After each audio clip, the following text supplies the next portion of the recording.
been promised an air offensive on an unprecedented scale. That promise is now being fulfilled by our bombers in rapidly mounting numbers. From the first, the offensive has been scientifically planned, with emphasis on the importance of hitting the vital spots in Germany's economic structure.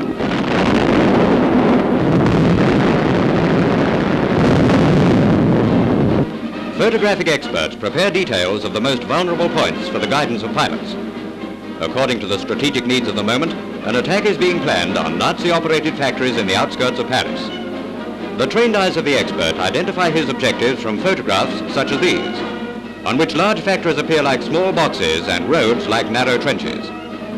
After the raid has taken place, pilots and observers are sent with cameras to spot the results.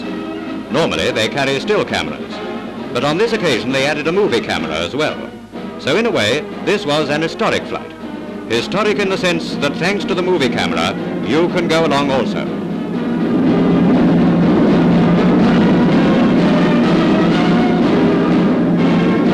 We are approaching the French capital. There's the leisurely Seine.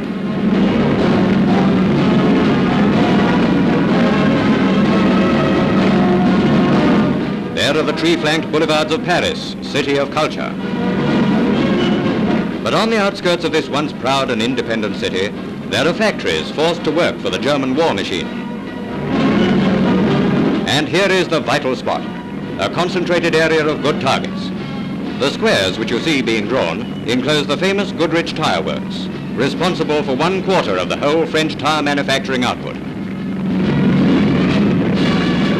And now for a closer glance at target area number 1. Notice how it looked before the raid. After the raid, what a different view. We'll pick out the more prominent scars. First, a near miss. Then 3 bullseyes, all on big buildings completely wrecked.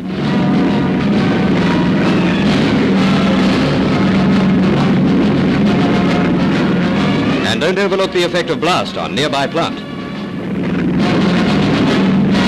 Just to make sure, look again. That's the Goodrich factory. That was.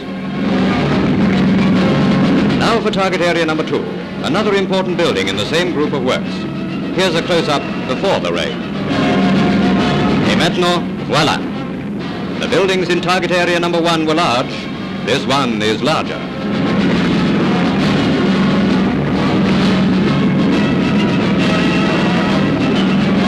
The job is done and the crew turn for home.